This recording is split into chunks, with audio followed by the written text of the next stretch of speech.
following program is a production of Hōʻike Kauaʻi Community Media.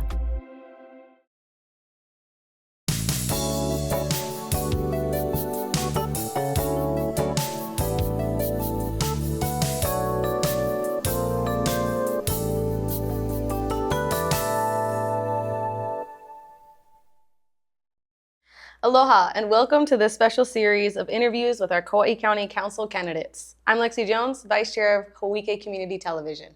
And I'm Mark Perriello, President at the Kauai Chamber of Commerce. We're honored to bring you these conversations, giving each candidate the opportunity to share their vision for our island.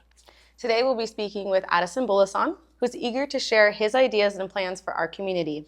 These interviews are an important part of our democratic process, giving you the chance to learn about who's running and why. Welcome, Addison. Yeah, we're happy to have you here. Hello. Aloha. Thank you so much for having me. Yeah, aloha. Our hope is that these conversations will inspire you to engage in the process and to vote. Every voice matters, and your vote is crucial in shaping the future of Kauai. So let's dive in. Please join us in welcoming ADDISON BULOSAN. Hello again. Aloha. I think I went off script there. Sorry, Lexi. Bit. It's okay. It's exciting. Yeah. The first question is, please tell our audience about yourself and why you are taking on the kuleana of leadership in our community. Awesome. Thank you so much for allowing me to share a little bit about myself and be with you guys today. Well, most people already know that I'm born and raised here on Kauaʻi. Went to Kauai High School right here and graduated in 2004. Moved back home about 11 years ago, started my practice as a chiropractor. And after practice during COVID, what was happening with our community, I decided to put my hat in the ring to serve as a council member, just so I can help on that level, utilizing my experience, being born and raised here, and also as a small business owner and a community organizer here with all the things that we love. But recently, a little bit about myself, I'm wearing this brace because I just recovered from surgery. I'm doing much better. And what I'm super proud of right now, which will be for the rest of my life, is that I am a father now with a 5-month-old named Zenith. And that has reshaped my purpose and my driven and why I decided to run again for council, because now I get to put the lens of dad. And before, it was an exercise of dreaming for our community and dreaming for my family without kids. But with kids, you look at the world a little bit different. You look at it in a more minute level. You look at details differently. You look at the big picture differently. And ultimately, it's, I think, what every parent out there hope for and want to work on for within their family. But if they are affecting the community, they try to do this for their kids. And that's where I'm at right now. I am looking at Kila'a, Zenith right now, and hoping that I do enough work at the council that he can keep calling Kauaʻi home now as a young folk, but hopefully into his future and hopefully coming back. And so that's the kind of legacy I want to leave for all of our families. I want them to know that that's the vision that is holding myself in this position, and why every day I show up to as a council member to serve you guys. Great. Thank you, Addison. Well, we're moving into our first topic of conversation is our housing affordability. Kauaʻi faces a significant challenge in providing affordable housing for its residents. The demand for affordable and workforce housing continues to outpace supply, while rising house costs and the prevalence of off-island investment exacerbate the issue. The community has been exploring various strategies to address these challenges, including increasing the supply of affordable housing, providing rental assistance, and supporting community land trusts. Given the ongoing housing crisis on Kauaʻi, what specific strategies would you prioritize to increase housing affordability, and how would you work to implement these strategies? That's a great question, and something that we were working on during the first term for myself, and hopefully continuing on in the second term. The big piece that we all experience is that the rising costs of land, and the second piece is the rising costs to build. And so we can affect that at the council level on the cost side by looking at different ways that we can provide or look at ways that we can acquire resources to then give back to the community. One way is to look at acquiring certain pieces of land that the county can purchase or get to, and then returning it and partnering with nonprofits, local organizations, so that we can provide affordable homes to our community. I think that's one piece that our community and our council is looking to really look at as an opportunity. But one of the biggest challenges is that our county has become the largest housing developer on the island. And that should never, ever be a process that I think in our community where the biggest work is being done by the government. It should always be a partnership with government with our all of our other partners. And so really this year is looking at how we can enable a way for our nonprofits, for our local businesses, so that we can enable them to help build without being a barrier. And that's one of the challenges in some of our systems, is that oftentimes we create these regulations and ideas to protect our community, but also we're creating more time and costs to the process. And so I'm looking to tackle some of those there's two big things that I'm looking to tackle, hopefully getting it accomplished this year, or hopefully if I get reelected to finish next year. Thank you, Addison. So I have a follow-up question. So you mentioned sort of regulation and permitting. You didn't say permitting, but that type of thing is one of the barriers for the private sector involvement in affordable housing and building workforce housing. Another issue that sort of causes a lot of people to shy away from Kauaʻi is sort of the not in my backyard component. There are a lot of folks that, right, it's interesting to me, they're the same folks that want affordable housing for everybody, but when it comes right down to it, not in my neighborhood. How do we sort of move past that so that we can get some more projects off the ground? Yeah, it's one of those difficult things that I think when we talk to our community, it's a resounding yes when we say in the room, if we had 10 people, they would say, yes, we absolutely need more homes for our local people, our working class. At the same time, that same community will also say, but maybe not where we have a yard for myself or a shared park. And so we got to get back with the community and really look back to how it was done in the past, which most of the homes that people are experiencing was the same people that said, yes, I need that home. Yes, we need to develop that for myself so that we can have a future. And remember that time when the community came and rallied for them, and then remember that now. Mm-hmm. And I think we forgot. We mostly forgot because I think our community, some of us have gotten comfortable because you attain a certain level of success and we're okay where we are. And so we're at that level where we need to communicate with our community. It's like we also now have to kokua our grandchildren, our children, and our children's children that come in the future so that they can have the same privileges that you have now. Mm-hmm. And we see that every day. It's the same conversations. And it's just, we need to remember, we're just trying to get back to community living like what we used to have so that we can keep calling Kauaʻi home. There you go. Mm-hmm. Thank you. Next topic is economic diversification. Kauai's economy, as you know, has long relied on tourism, which leaves the island vulnerable to economic downturns, as we saw during the pandemic. There's a growing need to diversify the economy to create a more resilient and sustainable more economic opportunity for our residents. Potential sectors for diversification include agriculture, technology, healthcare, renewable energy, and the arts, to name a few. What is your vision for economic diversification on Kauaʻi, and how are you going to move from talk to action?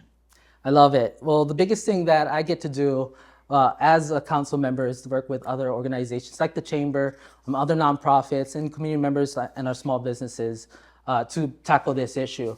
The biggest opportunity where we are working on at the council level, but at every level from the federal to state, is enable organizations or institutions that already utilize certain services or products to then now choose local and reducing those barriers at the county, state, and federal levels. So the biggest example is ag, which is farm to table is what we need to close that gap. And oftentimes when we think farm to table, given an example, AHK, which is our Kilauea Ag Community Center, there's several gaps that prevent them to service our bigger institutions like our schools, like our hospitals, but they are serving some institutions like our food bank. And so the ultimate goal for us on the county side is to see if there's any barriers in that level that we can remove or shorten or fast track or create faster ways for that service and product to be accomplished so that we don't have those costs, basically cost barriers that make things more difficult. And really the biggest piece that we as county, since we work with our community so closely, is to then also advocate for these programs and these ideas at our state and federal level, which has a broader, broader effect on these issues. Because oftentimes you'll hear, and it's not the funnest thing to say when someone asks me about a problem, is that, oh, that barrier is at the state, or that barrier is at the federal level. I'm gonna hands off that. I think it's really important for us as council members, since we're on the ground with everyone, to go advocate on these issues and make these things possible. One fine example is the work that's being done at Kilauea Agricultural Community Center. For example, what they're doing with the Hawaii Food Bank, getting food directly to our community that is bought from the Hawaii Food Bank, from AHK, then delivered to our kupuna. I think that was a prime example. If we could do that at our school levels, at every school, and then we look at our hospitals, that in turns keeping the local dollars here, empowering our agricultural sector, but then it fills all the other gaps like drivers. We need people that can be farmers and other pieces that in that place that will happen. And then secondarily, it's to no surprise that a lot of the work now is remote, and it allows for small business to be more nimble, but it also allows certain things to be accessible to certain businesses, like small businesses. So we're talking about reaching for other people that work from certain sectors to help in other certain sectors. So I think empowering that in our chamber and empowering that with our small business so they can get access to that without the barriers that come with it. So that's probably my two main things. All right, cool. Thank you. Great. And moving forward into climate change and environmental sustainability, Kauaʻi is particularly vulnerable to the impacts of climate change, including coastal erosion, extreme weather events, and threats to natural habitats. Kauaʻi has explored various strategies, including coastal protection, renewable energy adoption, waste reduction, and sustainable agriculture. How would you address climate change and promote environmental sustainability on Kauaʻi? I think the biggest place where we can, as a team, as a community, is to do everything that we need to do at a global level, but at the home level. One fine example is what we do with our waste. If you think about what you do at home right now, how much do you actually throw away that go into the landfill that is causing a certain crisis that we're in as a community, which is that we're running out of space at our current landfill. The biggest opportunity where oftentimes when I talk to people about that question is looking at food waste and how much we're actually throwing into the landfill and how much that could be diverted, say, by composting it. And that entire system is something that we do not have in the larger level, but we have at the local level, like what Compost Kauaʻi is doing. So we look at climate change in those small habits that can reflect in the bigger habits, like how can our government look at that as a process to be collecting and diverting within our systems. And so you add that with recyclable things and really adding those pieces to that pie. Lastly, besides the landfill and addressing those issues, when we're talking about climate change, a lot of it is really how our systems are set up. Mainly transportation, energy are the two biggest pieces, and how we utilize energy and how we use transportation. The biggest challenge right now for us is that a lot of the people who do work in our sectors end up traveling from elsewhere and from Lihue into Lihue, and one of those things are causing our traffic problems and affecting our climate change because we're all in most likely gas cars and systems in that place. And so what we're looking at on the county level and the county council level is trying to enable people to have other choices, such as traveling within our bus system or choosing electric vehicles or vehicles that can no longer use fossil fuels, so that we can make a bigger impact in our community, but also show the world that it's totally possible to do it and solve these issues in our small, tiny island. By affecting our tiny island, it can hopefully inspire others to do the same. All right, so I think you already answered this question, but you can add some more if you'd like. While visitors contribute to traffic congestion on Kauai, the surge in traffic when schools returned in August underscores the impact of our resident commuters on the island's transportation system. In addition to infrastructure improvements, Kauai has been exploring various efforts to reduce traffic congestion, such as expanding bus services, developing safer bike lanes, encouraging walking through improved sidewalks and pathways. However, our island's rural nature and the dependence on cars persist. And so my question is on this next page here. Give me a second. What solutions to ease traffic congestion on Kauai resonate most with you? And how can we reduce the resilience on single occupancy vehicles and expand alternative transportation methods that are accessible and appealing to our residents? So this is a great question. There's two things that I want to touch on. The first, probably the most closest to my heart, is that we got to return back to community living. My favorite thing to do when my grandma was alive was to sit down and listen to stories that she would talk about our community here in Lihue. And she used to talk about how Rice Street was so rambunctious. Like everyone walked from their home, which is now where I'm currently living in Molokoa, and enjoyed the town, walked back home, saw all your neighbors, knew everyone. And that was normal in each town core center, in Hanapepe, in Kalaheo, in Princeville, and all the way in Haena. And we've moved away from that as a community over the course of the years, where now the focus is spending more time in our cars instead of living. And I think one of the challenges for this answering this first part is that when we talk about returning to community living, that means living in your town core centers. The emphasis on my part right now is focusing on our town core centers where everyone can live, work, and play in the same space. And by doing that, you reduce all that time that you're doing to travel. Instead of driving an hour into town to buy your thing, and then another hour to go back home to go to soccer practice, and then back hour, so you're talking about 3-4 hours just driving. Imagine just spending those 3-4 hours walking around town, doing all the things that you need to do, and enjoy community living. And so that's the major part. So focusing in making sure there's residential opportunities so that our community can live in the same space. And then secondly, when we're talking about transportation, besides focusing our town core centers, we have to make each part of the town core to be able to do that. And so not focusing on just one area. And so it's really important for all the projects that we're focusing right now, from Lima'ola in Ele'ele to the things that we're working on in Kilauea, so that every part of our community can do that same experience. And so if we can do that, and then add a certain pieces, which is allowing community to travel in multimodal situations, which is cars, not cars, but allowing people to travel by bike, travel utilizing our bus system. It just gives us options so that we can live healthy in the way that we used to live. And I think that's one of the things we forgot too, is that this is how we used to live. Let's get back to that times. Great. Thank you. Thank you. Agriculture and food sustainability. Agriculture has the potential to play a larger role in Kauaʻi's economy by providing local food, preserving open space, and contributing to economic diversification. However, challenges such as limited infrastructure, general disinterest from younger generations, and the need for startup financing persist.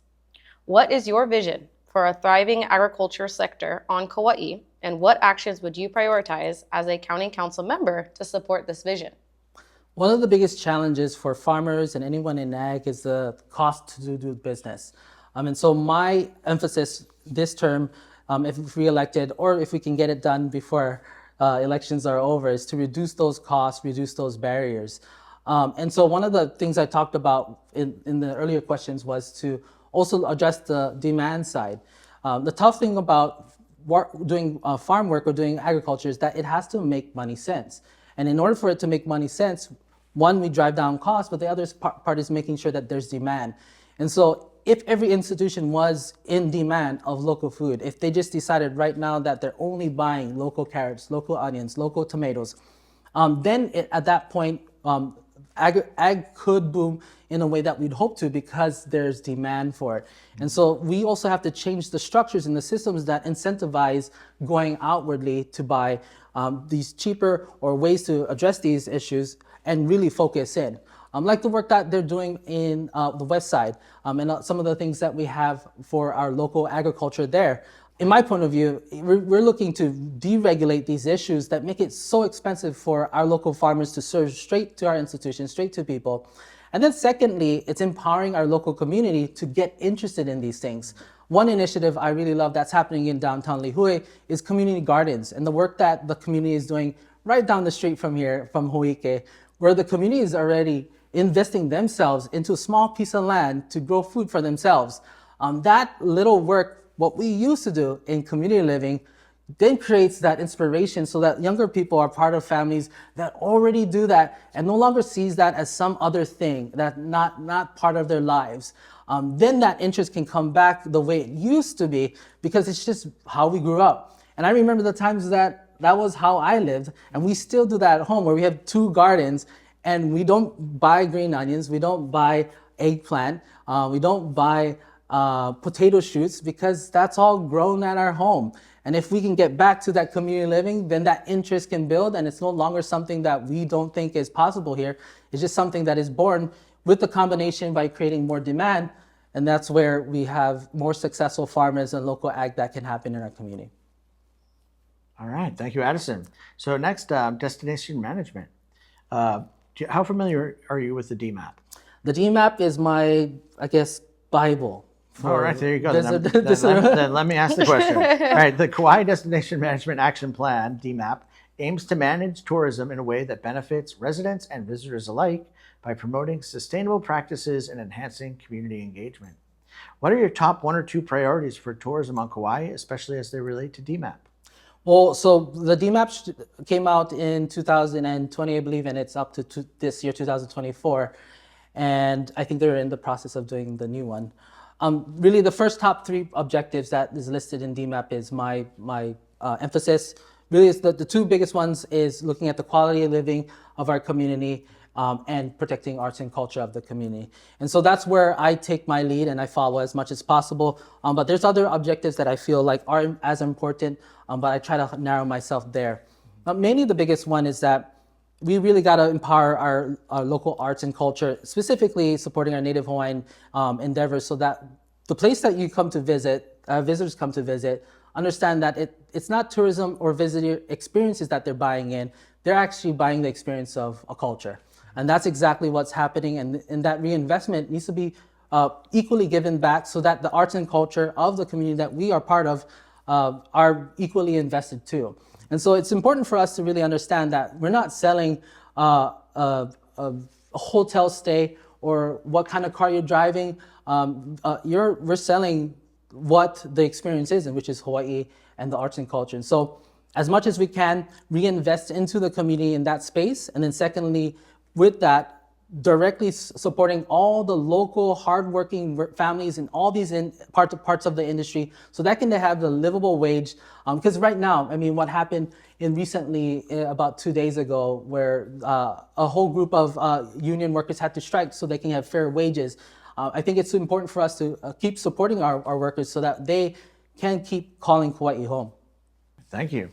Great. And last but certainly not least, is there anything else you would like to share with our viewers? Yeah, about 8 weeks ago, as I mentioned, I had a life-altering experience, which was emergency surgery, removing a tumor in my spine that was pinching on my spinal cord. Basically, one day I woke up and I couldn't walk.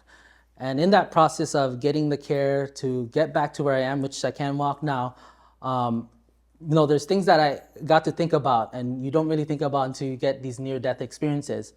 The last thing I wrote in before having the surgery, I wrote that I love my life, I love everyone in it, and I love what I get to do. And I was thinking at that moment when I wrote those things, that might be the last things I write, and someone might read that. Well, after the successful surgery, I got to reevaluate life. Like you generally do that when you get these experiences. And I realized so much that all the time that I've spent here on Kauai, it was about serving our community in every single aspect of my life in any way possible.